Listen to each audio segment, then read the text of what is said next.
មុននឹងខ្ញុំចំណាយពេលទាំងកន្លះម៉ោងហើយតែខ្ញុំរកលុយបាន$107ចុះ26សេនអ្នកទាំងអស់គ្នាឆ្ងល់ថាលុយនឹងបានមកពីណាចូលមើលវីដេអូនេះទាំងអស់គ្នាហ្នឹងហើយសូមតែអ្នកគ្នាខ្ញុំឈ្មោះចិនតៅអតីតនិស្សិតអាហារូបករណ៍ផ្នែកគណនេយ្យនិងហិរញ្ញវត្ថុនៅទីក្រុង Melbourne ប្រទេសអូស្ត្រាលីហើយខ្ញុំទៅតែបញ្ចប់ការសិក្សារបស់ខ្ញុំនៅខែ12ឆ្នាំមុននេះឯងឆ្នាំ2024ហើយឥឡូវហ្នឹងកំពុងតែធ្វើការនៅផ្នែក accounting ផ្នែកគណនេយ្យនៅទីក្រុង Melbourne នេះហ្នឹងហើយតំណាក់តូមួយចែកដំបូងឡើយខ្ញុំប្រើអាកាស AirPods របស់ Apple កាលហ្នឹងបានមកពីណាមិនដឹងតែដល់ពេលខ្ញុំមកដល់ប្រទេសអូស្ត្រាលីនេះខ្ញុំធ្វើការក្រៅម៉ោងពេលរៀនបណ្ដាធ្វើការបដាអញ្ចឹងដល់ពេលហើយខ្ញុំពេលធ្វើការហ្នឹងជិះលេងខ្ញុំស្ដាប់បទចម្រៀងស្ដាប់អីនិយាយមួយប៉ាម៉ាក់អីចឹងដល់ពេលញ៉ាំអីហើយខ្ញុំដើរចូលធ្វើការវិញបាត់កាសមានតែសបកបាត់កាសដល់ពេលចឹងទៅ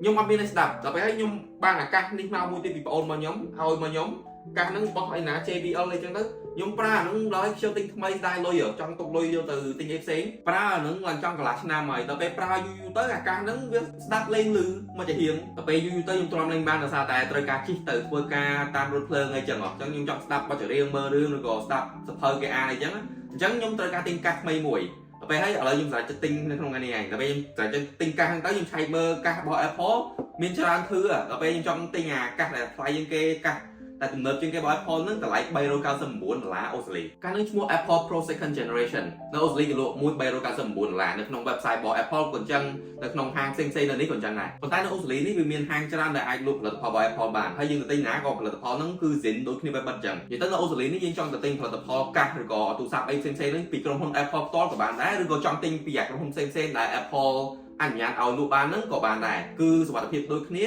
ផលិតផល Zin ដូចគ្នាបែប100%ដោយសារតែរបស់ទាំងអស់ហ្នឹងគឺយកមកពីក្រុមហ៊ុន Apple ផ្ទាល់ដូចគ្នាតែថាក្រុមហ៊ុនផ្សេងៗហ្នឹងគេយកមកលក់តអញ្ចឹងទៅប្រទេសអូស្ត្រាលីនេះឲ្យតែមានហាងណាដែលសរសេរអក្សរថា price bid ឬក៏ price match ហ្នឹងបានន័យថាដល់ពេលយើងចង់ទៅទិញផលិតផលអីមួយនៅក្នុងហាងហ្នឹងតែយើងរកផលិតផលដូចគ្នាបែបហ្នឹងនៅក្នុងហាងផ្សេងគេហៅគូប្រជែងហាងផ្សេងៗដែលលក់តម្លៃថោកជាងយើងអាចទៅបង្ហាញផុសតាំងឲ្យគេបានហើយក្រុមហ៊ុនហ្នឹងនឹងបញ្ចុះតម្លៃលក់ឲ្យដូចស្មើគេស្មើឯងហើយមានបញ្ចុះក្រោមនឹង5%ទៅលើហ្នឹងទៀតតែស្ដែងក្រុមហ៊ុនដែលខ្ញុំទៅទិញហ្នឹងគឺ office work ខ្ញុំឆែកមើល online ហើយខ្ញុំឆែកមើលក្នុងហាងទៀតតម្លៃនៅកន្លែងហាងលក់ហ្នឹងគឺស្មើនឹងក្រុមហ៊ុន Apple តម្លៃ AirPods ហ្នឹងមួយ$399ប៉ុន្តែមុននឹងខ្ញុំទៅទិញហ្នឹងខ្ញុំចំណាយពេល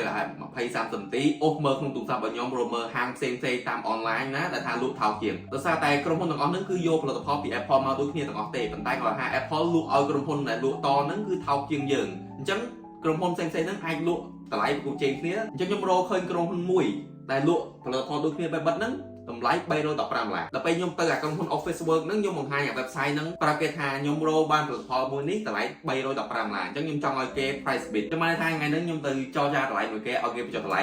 5%ក្រោមតម្លៃដែលក្រុមហ៊ុនប្រជែងមកគេនឹងលក់ទៀតអញ្ចឹងគេលក់ឲ្យខ្ញុំតម្លៃ$299.24សេនចុះពី$399មកថ្លៃខ្លាំងមែនទែនសពតុង$299អូស្ត្រាលីហ្នឹងគឺបានន័យថាខ្ញុំចំណេញបាន$99.76ចាំដាក់ផតាំងនៅលើកញ្ចក់ឲ្យមើលប៉ុន្តែខ្ញុំមានវិធីមួយទៀតដើម្បីទាញអាតម្លៃទាំងអស់ហ្នឹងឲ្យបានក្រោមហ្នឹង$7.5ទៀតក្រុមហ៊ុនដែលខ្ញុំទិញហ្នឹង Office Work ហ្នឹងគេមានកម្មវិធីសមាជិករបស់គេអញ្ចឹងបើសិនយើងចុះឈ្មោះសមាជិករបស់គេគឺគេឲ្យជាបន្ទុករបស់យើងបន្ទុក2000បន្ទុកស្មើនឹង$10អញ្ចឹងនៅពេលខ្ញុំចុះឈ្មោះជាសមាជិក Premium របស់គេទៅគេឲ្យបន្ទុកខ្ញុំគុណនឹង5បានន័យថាដល់ពេលខ្ញុំចំណាយលុយខ្ទង់$3ហ្នឹងវាគុណនឹង5វាស្មើ$1500បន្ទុក$1500បន្ទុកលើ2000វាស្មើនឹង3/4នៃ$10ស្មើនឹង$7កន្លះអញ្ចឹងបានន័យថាខ្ញុំចំណេញបានលុយ$7កន្លះបូកនឹង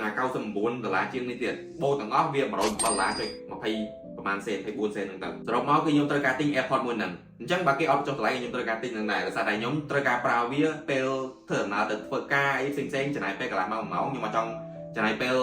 ខាតអត់ប្រយោជន៍ខ្ញុំចង់ស្ដាប់អីដែលមានប្រយោជន៍អញ្ចឹងខ្ញុំចំណាយលុយប៉ុន្តែខ្ញុំចំណាយលុយតិចជាងមុនដើម្បីបានរបស់ដូចគ្នារបស់ Zin ចេញមកពីក្នុង Apple អត់ទាន់បកស្រាយហ្នឹងមិនតមិនតែហ្នឹងវីដេអូថ្ងៃហ្នឹងខ្លីមានតែប៉ុណ្្នឹងហើយបើសិនជាគិតថាវីដេអូហ្នឹងវា interesting ចុច like subscribe share follow whatever see you next time bye